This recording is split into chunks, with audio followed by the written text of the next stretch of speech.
कहानी का नाम रजू और उसके मौन साथी। बिहार का रहने वाला रजू कुमार शहर में मजदूरी करके अपना पेट पालता था। उसका न कोई पक्का घर था, न जमीन जायदाद। झुग्गियों में एक टूटे फूटे छप्पर के नीचे उसका ठिकाना था। कमाता बस इतना था कि दिन भर की मेहनत के बाद पेट भर सके। एक दिन सुबह का वक्त था। आसमान में हल्की बदली छाई हुई थी। रजू ईंट ढोने के काम से लौट रहा था कि तभी सड़क किनारे एक दिल दहला देने वाला मंजर उसकी नजर में आया। एक मादा कुतिया, जिसे मोहल्ले के बच्चे गुल्लू कहते थे, अपने 5 छोटे छोटे पिल्लों के साथ खेल रही थी। तभी अचानक एक तेज रफ्तार गाड़ी आई और 2-3 पिल्लों को टक्कर मार दी। गुल्लू चीखते हुए गाड़ी के पीछे दौड़ी, भौंकती रही, मगर गाड़ी वाला बस उसे देखकर और तेज भाग गया। कुछ देर बाद वह वापस आई और अपने घायल बच्चों को देखकर वहीं बैठकर रोने लगी। रजू का दिल पसीज गया। वह भागकर उन पिल्लों के पास पहुंचा। अरे बाप रे, ये तो बुरी तरह जख्मी हो गए हैं, वह बुदबुदाया। उसने एक एक कर सबको उठाया और अपनी झुग्गी में ले आया। हल्दी और पत्ती से उनके घाव बांधे, गुल्लू को पानी पिलाया और फिर मोबाइल से डॉग रेस्क्यू टीम को फोन लगाया। कुछ देर में रेस्क्यू टीम पहुंची। टीम के सदस्य सुरेश ने कहा, भाई, इनका इलाज लंबा चलेगा, देखभाल करनी पड़ेगी। रजू ने बिना सोचे जवाब दिया, जान है इनमें भी, मैं करूंगा। इसके बाद 5 महीनों तक यही सिलसिला चला। दिन भर रजू मजदूरी करता, रात को पिल्लों की मरहम पट्टी करता। धीरे धीरे उनकी हालत सुधरने लगी, मगर एक दिन हॉस्पिटल से बुरी खबर आई।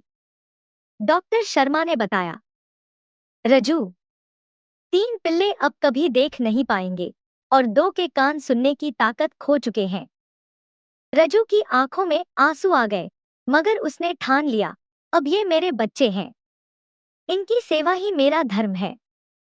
समय बीतता गया। 1 साल बाद पिल्ले बड़े हो गए, मगर उनकी मासूमियत वैसी ही थी।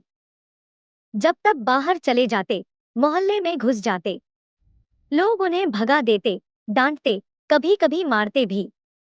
मोहल्ले की रीना और दबंग अजय मिश्रा तो हमेशा शिकायत लेकर रजू के पास पहुंच जाते।